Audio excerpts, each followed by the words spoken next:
বছরে দ্বিতীয়বার আবির আমাদের সাথে প্রথমবার জুড়েছে ফরচুন ফ্যামিলির সাথে। তাই আবিরকে বিগ ওয়েলকাম। আবির আবির বাংলার ঘরে ঘরে সমস্ত মানুষ আবিরকে চেনে, গোয়েন্দা আবিরকে চেনে, রোম্যান্টিক আবিরকে চেনে, ভালো ছেলে আবিরকে চেনে। তাই আবিরকে ওয়েলকাম ফরচুন ফ্যামিলিতে। যেটা অংশুদা বললো, ফরচুনের সাথে আমার সম্পর্ক প্রায় 2019 থেকে প্রায় 7 বছর হতে চললো আমার অ্যাসোসিয়েশন। আর ফরচুনের আমি এখানে যখন বসেছিলাম ওনাকে জিজ্ঞেস করলাম যে এই ব্র্যান্ডটা পশ্চিমবাংলায় কিরম চলছে। বললো মাস্টার্ড অয়েলে আমরা এখন নাম্বার 1 পশ্চিমবাংলায়। কংগ্রাচুলেশন ফরচুনের সবাইকে। অংশুদা এই ফ্যামিলির হেড, এখানে যারা আছে ফরচুনের সঙ্গে যারা কাজ করে তাদের সবাইকে আমার তরফ থেকে অনেক ধন্যবাদ এই ব্র্যান্ডটাকে এগিয়ে নিয়ে যাওয়ার জন্য।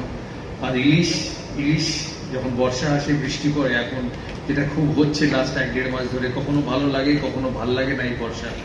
এত জল এত কাদার মধ্যে, কিন্তু এত জল আর এত কাদার মধ্যে ইলিশ কিন্তু মানুষের মন পাল্টে দেয়। সে রোপা দুপুরে হোক বা সপ্তাহে যে কোনো দিন যখন সর্ষে ইলিশ বাড়িতে রান্না হয় ফরচুন মাস্টার্ড অয়েল দিয়ে, এর থেকে ভালো জিনিস আর কিছু নেই। আবির যখন আমার সাথে এখানে বসছিল, আবির আমাকে বললো, দাদা তুমি অনেক রোগা হয়েছো, কিভাবে? ম্যাডাম আমি ভাত খাই না, রুটি খাই না, পাউরুটি খাই না, চিনি খাই না, সেজন্যই হয়তো।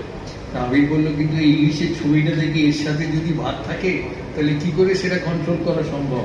আমি বললাম, হ্যাঁ এটা খুব পার্টিনেন্ট কোয়েশ্চেন আজকের, আর খুব সহজ উত্তর যে কন্ট্রোল করা সম্ভব নয় আর দরকারও নেই। তাই বাঙালির ভাত, মাছ, ইলিশ বাঙালির প্রাণের সাথে চিরাচরিত জড়িত। সে ছোটবেলায় মাকে রান্না করতে দেখা বা বাড়ির কাউকে রান্না করতে দেখা ইলিশ দিয়ে, ইলিশের কড়ই, ভাজা ইলিশ, ইলিশ মাছের ডিম, এর থেকে সুস্বাদু আর কিছু হতে পারে না। আমি জানি না মাছের জন্য মাছটা সুস্বাদু না ফরচুন মাস্টার্ড অয়েলের জন্য মাছটা সুস্বাদু, যে কারণেই হোক মাছটা সুস্বাদু। তাই ফরচুনকে অনেক অনেক ধন্যবাদ।